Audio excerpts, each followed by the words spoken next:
Hey guys, Willjum here, and today I have for you a really highly requested video, the base build that I've been using in my recent solo series as well as my live streams. The base itself is aimed primarily at solos due to it being very compact. The idea was that any level player could build this base and be very secure against the majority of other players on the server, as the base itself requires a minimum of 27 rockets to reach the tool cupboard, and most likely around 50 rockets for a full raid. I've recently made my own solo servers in both EU and NA regions, so if you guys are interested in some vanilla solo experience, hop onto those servers. I'm also playing them regularly, so you might bump into me. All that said, I hope you guys enjoy the video. On to the base tour and build. Stepping into the front door, we have a standard single door airlock with a window for views. We have a path leading both left and right with garage doors. On the left, we have some drop boxes and furnaces. This path leads into the core of the base. However, first I'm going to take you upstairs and show you the chute. On our right, we have a garage door that leads to a chute taking us straight to the top floor. These are incredibly helpful for online raid defenses, and also when you just need to quickly hop up to your roof instead of opening up 50 garage doors. On the roof we have some auto turrets along with our research table. Auto turrets are really recommended to put on your roof to stop people from flying up or laddering up. It's really helpful. Inside we have another chute leading to our heli tower. In this tower we have a bag along with some boxes which make it really helpful taking out players.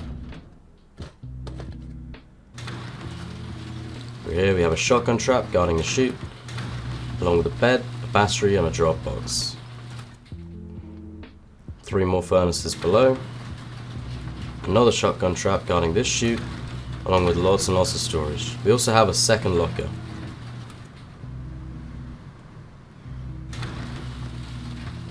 Another shotgun trap guards this chute, and here we're in our second floor. This is going to be the area where you operate mainly, as it's nice and spacious with lots and lots of boxes and your tier 3. However, coming down into the core we have our tier 2 and then our armoured bunker.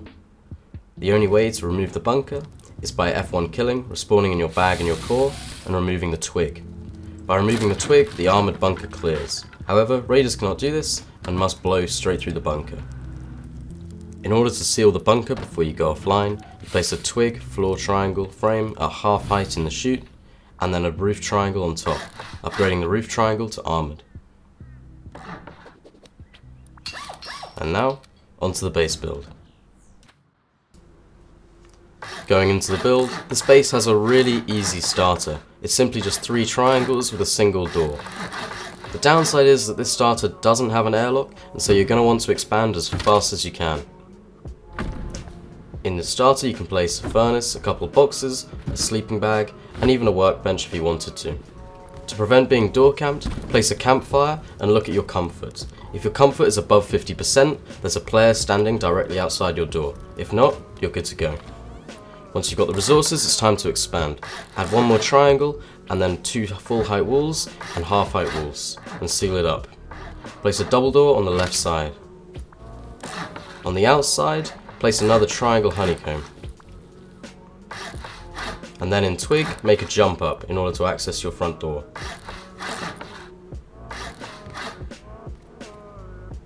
On the other side, place another triangle honeycomb. However, you need to place a triangle at half height on this side. This allows you to place your bunker later on. Place 2 more half height walls and seal it off.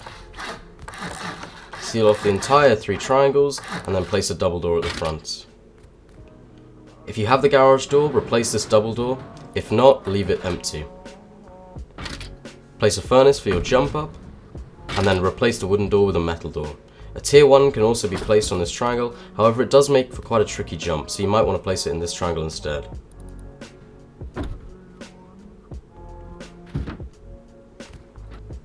When you're ready to expand, add half height triangles on top of the entire bunker.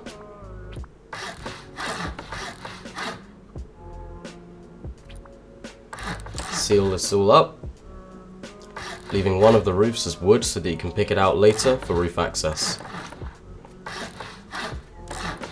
Fill every socket with a frame and add either double doors or garage doors, depending on what you have.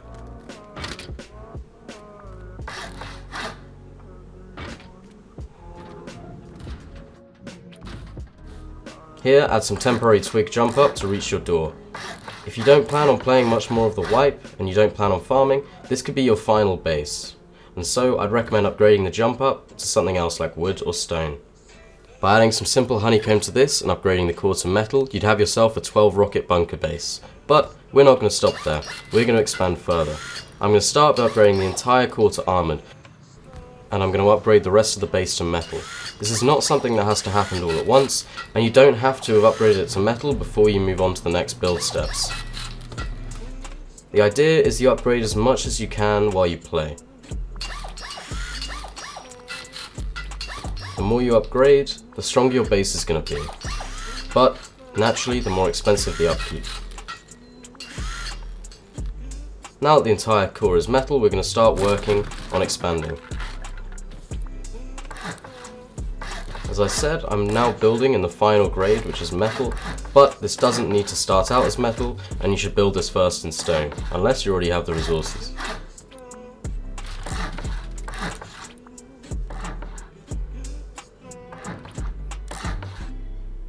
Once again, fill the sockets with either garage doors or double doors depending on what you have. It's a good idea to have a double door as your front door though, as garage doors suck as airlocks.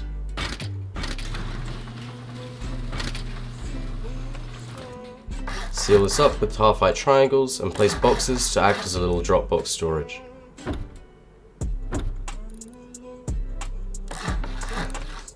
When you're ready to expand your roof, use tools like a machete or a hatchet to soft side pick out the roof triangle.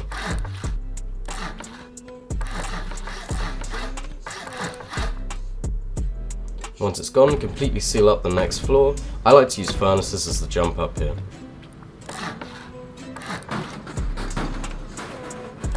Place a frame in every socket. Place a locker and then a window frame.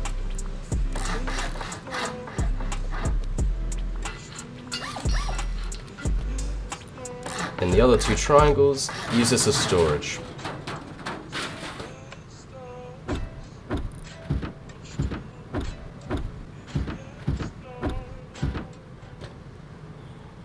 With that done, that top floor's finished. You can also place some more boxes in this core here if you didn't place your workbench here instead.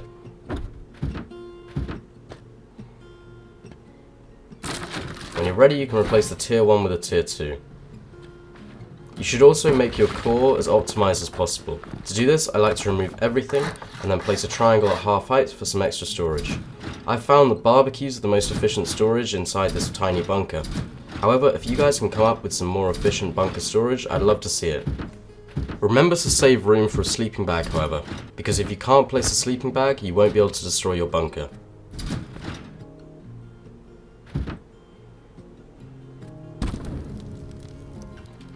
What we're now going to do is work on the honeycomb. What I love about this base is the honeycombing is really simple. You just add triangles all the way around. You want this outer layer of honeycomb to be sheet metal, as you're going to add a stone layer on top of that later on.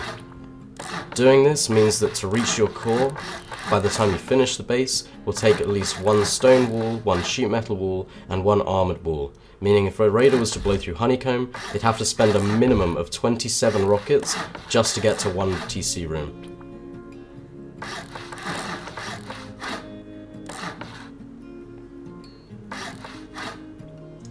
Leave this honeycomb blank, as we're going to use this as the chute to access the roof later on. Add 4 triangle foundations and seal this up.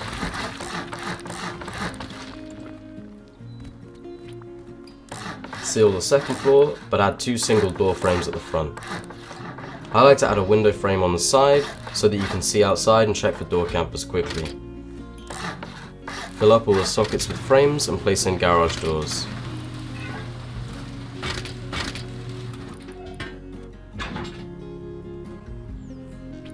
Now we're going to add the final layer of honeycomb. However, if you get a lot of farm, you could even add another layer on top of this. You just place more and more triangles. You can't really go wrong with honeycombing this base. As long as you just keep adding triangles, the base itself will get stronger and stronger.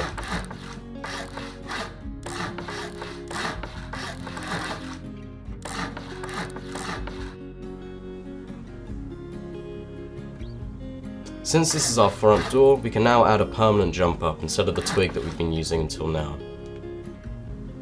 We're now going to start working on the top floors. However, you did not have to do the honeycomb first. It may be a good idea to upgrade the roof and the top floors before you work on the exterior honeycomb. That's up to you. Since this is the final floor before the roof, I like to have a bed and a locker. I also like to put my electricals on this floor as well. A repair bench can also be squeezed in. Above the chute, place a single door frame, a wall frame, and a solid wall. Extend the roof out using triangles. Place a window frame and another door frame.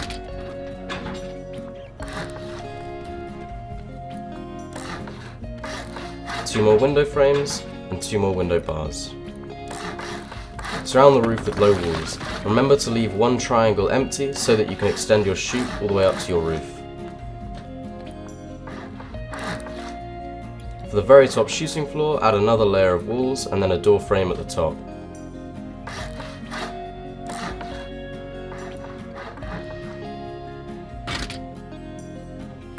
Use ladders to access this door. In order to add these triangles, you're going to need to add wall frames extending out from the bottom. Now you can place two more triangles.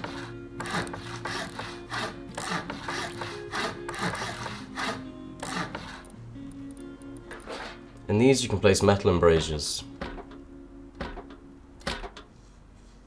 I think it's really important to put large and small boxes along with a sleeping bag on this floor. This way you can really quickly respawn up here, get geared, and defend your base in case you're getting online raided. Now it's time to work on our chute. This chute is really helpful as it allows you to go straight from your front door up to your roof.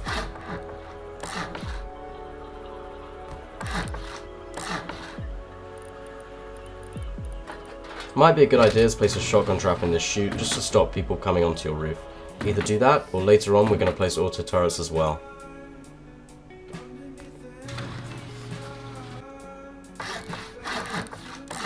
I like to add some more honeycomb on the second floor as well, as I tend to have some quite good stuff in the boxes. It's a good idea to keep your loot all around the base, as very often when I get raided, they don't raid the top floors.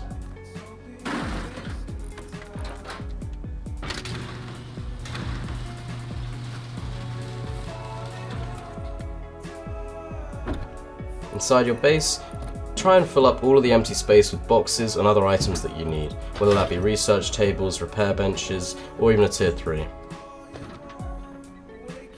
What I like to do is place my research table on the top floor, a turbine on the very top of the base, and then some auto turrets on the roof are really helpful. In the entrance you can place some furnaces and some drop boxes. You could also put a locker if you wanted to. And with that, that's pretty much the whole base. Remember that this is your base design, and so make sure to customize it however you like to make it more comfortable for you to live in. I hope you guys enjoyed the video, and if you haven't already, make sure you subscribe and check out my other solo videos. With that, I'll see you guys in the next one. Willjum, out.